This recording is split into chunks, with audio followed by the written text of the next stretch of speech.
নমস্কাৰ বন্ধু বান্ধৱীসকল, Deepika kitchen and ব্লগছৰ অন্য এটি ভিডিঅ'লৈকে আপোনালোক আটাইকে আদৰণি জনালোঁ। আজি আপোনালোকৰ বাবে পটল আৰু আলুৰে বনোৱা এটি নিৰামিষ ৰেচিপি লৈ আহিলোঁ। এই ৰেচিপিটো আপোনালোকে ভাতৰ লগত, ৰুটিৰ লগত নতুবা পৰঠাৰ লগত পৰিৱেশন কৰিব পাৰিব। আৰু ৰেচিপিটো সম্পূৰ্ণ শেষলৈকে চাব আৰু চাই ভাল পালে ভিডিঅ'টোত লাইক, কমেণ্ট, শ্বেয়াৰ আৰু চেনেলটো ছাবস্ক্ৰাইব কৰি কাষতে থকা বেল আইকনটো অন কৰি ৰাখিব। তেন্তে আহকচোন পটল আৰু আলুৰ এই নিৰামিষ ৰেচিপিটো কেনেকৈ বনালোঁ চাই লওঁ। পেন এখন গৰম হ'বলৈ দিব আৰু গৰম হ'লে সৰিয়হৰ তেল ডাঙৰ চামুচেৰে এচামুচ দি দিব আৰু তেলখিনি ভালকৈ গৰম হ'লে কাটি লোৱা আলু মিডিয়াম সাইজৰ দুটা দি দিব আৰু সোৱাদ অনুসৰি নিমখ দি অলপ সোণোৱালী ৰং হোৱালৈকে ভাজি ল'ব লাগিব।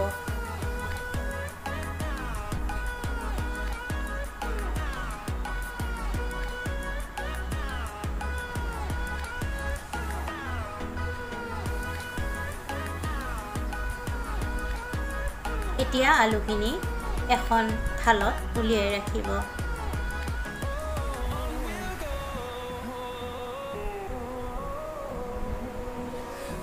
সেই একেখন পেনতে কাটি লোৱা পটলখিনি দি দিব লাগিব আৰু পটলখিনিও ঠিক তেনেকৈ অলপমান নিমখ দি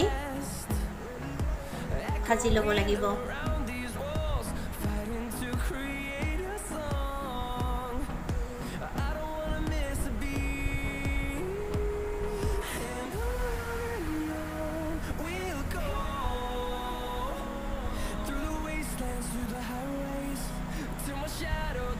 পটলখিনি ভজা হৈছে, পটলখিনিও উলিয়াই ৰাখিব।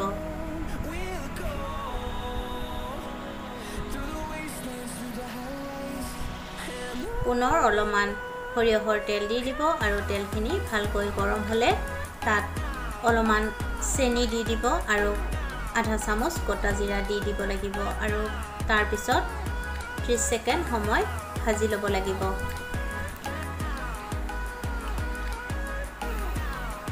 এতিয়া শুকান জলকীয়া এটা দি দিব।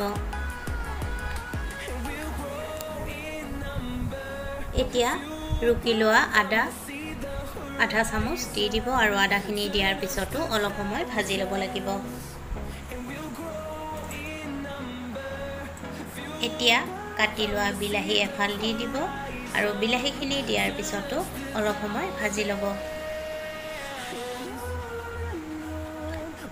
এতিয়া জিৰা গুড়ি আধা চামুচৰ কম অলপমান, ধনিয়া গুড়ি আধা চামুচ আৰু কাশ্মীৰী ৰেড চিলি পাউডাৰ আধা চামুচ, সোৱাদ অনুসৰি নিমখ আৰু হালধি গুড়িখিনি দি ভালকৈ মিহলাই ল'ব আৰু অলপমান পানী দি আটাইখিনি ভালকৈ ভাজিব লাগিব।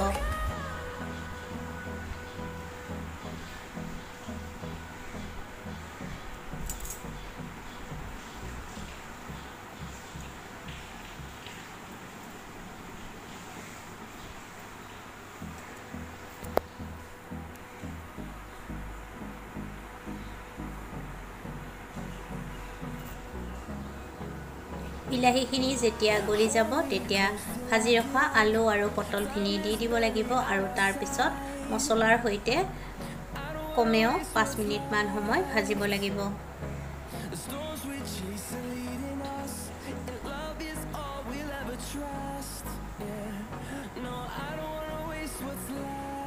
গেছৰ জুই কমত ৰাখিব।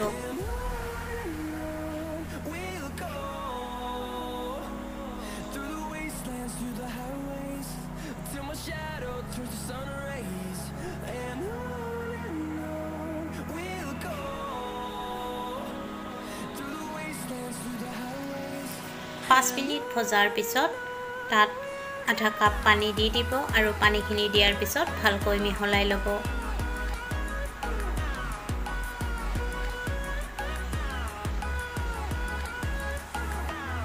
ঢাকনিখন লগাই দিব 5 মিনিটৰ কাৰণে আৰু গেছৰ জুই কমত ৰাখিব। 5 মিনিট পিছত ঢাকনিখন গুচাই ল'ব আৰু এবাৰ ভালকৈ সকলোখিনি মিহলাই ল'ব আৰু চেক কৰি চাব আলুটো সিজিছে নে সিজা নাই। আলুখিনি সিজি গৈছে আৰু ৰেচিপিটো প্ৰায় ৰেডি হৈছে। এতিয়া নমোৱাৰ আগে আগে গৰম মছলা গুড়ি আধা চামুচ দি ভালকৈ মিহলাই আপোনালোকে গেছৰ জুই নুমুৱাই দিব। মোৰ এই ৰেচিপিটো চাই যদিহে আপোনালোকৰ ভাল লাগিছে তেন্তে ভিডিঅ'টোত লাইক, কমেণ্ট, শ্বেয়াৰ আৰু চেনেলটো ছাবস্ক্ৰাইব কৰি কাষতে থকা বেল আইকনটো অন কৰি ৰাখিবলৈ একেবাৰে নাপাহৰিব। পুনৰ উপস্থিত হ'ম আন এটি নতুন ৰেচিপি ভিডিঅ'ৰ সৈতে। আজিলৈকে আহিলোঁ, ধন্যবাদ।